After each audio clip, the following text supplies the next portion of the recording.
Hello students, welcome to Pathak's Computer Academy online classes. In the previous video, we learned about the basics of network topologies. Today we will see cloud networking. So let's start. So what is cloud? The cloud enables anyone with an internet connection to access IT resources on demand. Okay, and what are the IT resources available? Are computation, storage and networking. So what it means? It means we need not to worry about the computation ability of our computer or laptop. We need not to worry about the storage, what we have, and the networking as well. Whenever we require some computation that is very high and beyond our local computers, then we go for cloud computing. Okay?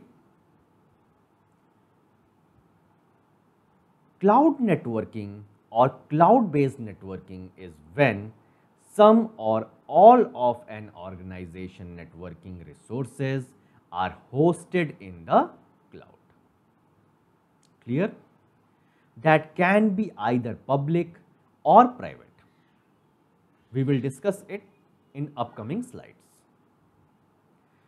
So, before going to discuss cloud networking, we need to know about why cloud computing.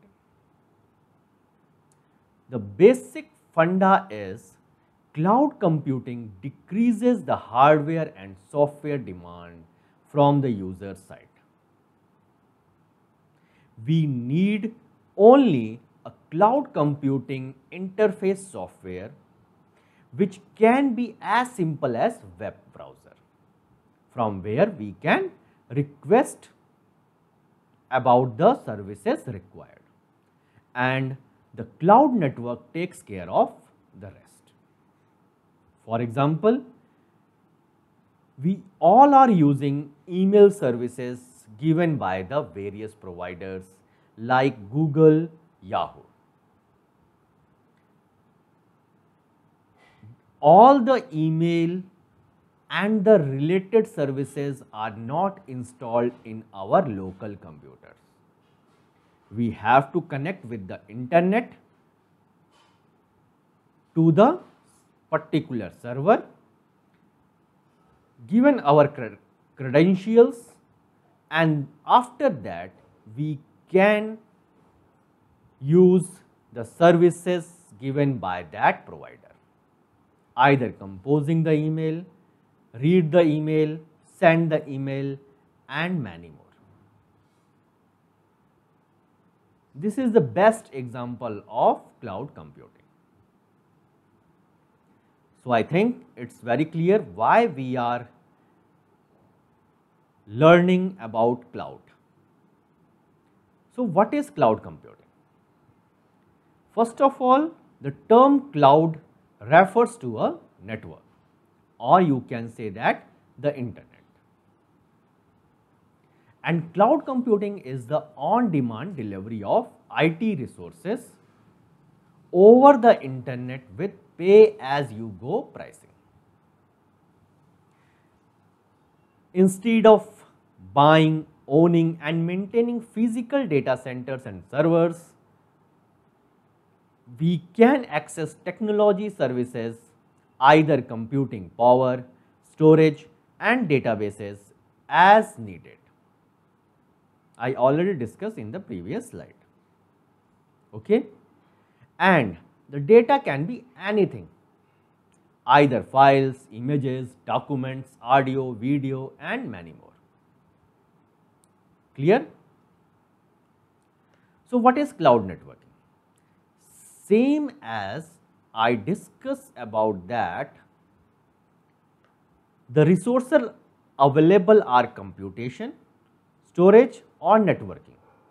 So whenever anyone needed about the networking facility that can be provided by the providers. These networking resources can be virtual routers, firewalls, bandwidth, network management software, and other tools.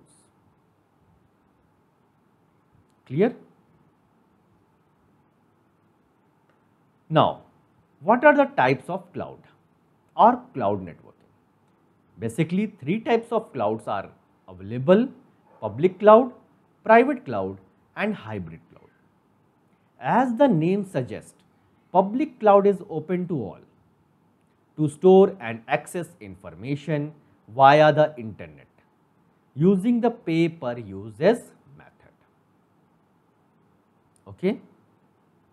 For example, email services or other services related or given by the Google, like drives where we store our data, Office provided by the Google, like spreadsheet, Word, etc. Another one is private cloud. As the name suggests, private cloud services are built by enterprises for use by their employees and partners only. Okay, they are dedicated to particular organization. And the hybrid cloud services are the combination of public and private both. For example, Google Application Suite, Gmail, Google Apps, and Google Drive. Clear? And what are the services given by the cloud computing? Typically, there are three categories: software as a service, platform as a service, and infrastructure as a service. A subscription based licensing of software that is centrally hosted are in the category of software as a service. We need not to worry about the upgradation of the software or anything. For example, Google Apps, Dropbox, Cisco WebEx, etc. Platform as a service, a computing platform for developing or hosting application. Whenever we need a platform where we can build our application, then these type of services can be provided by various providers like Windows Azure, Force.com, Google App Engine, etc. And the last one is infrastructure as a service. As the name suggests, whenever we required some infrastructure, either networking or computing, they will provide us. For example, Amazon Web Services, Microsoft Azure, etc. Okay, these are the basic services given by the cloud computing. So that's all for today. Today we learned about the cloud, types of cloud, that is public and private, and the cloud services like infrastructure as a service, software as a service, and platform as a service. In the next class, we will see introduction to multimedia in detail. Thank you so much.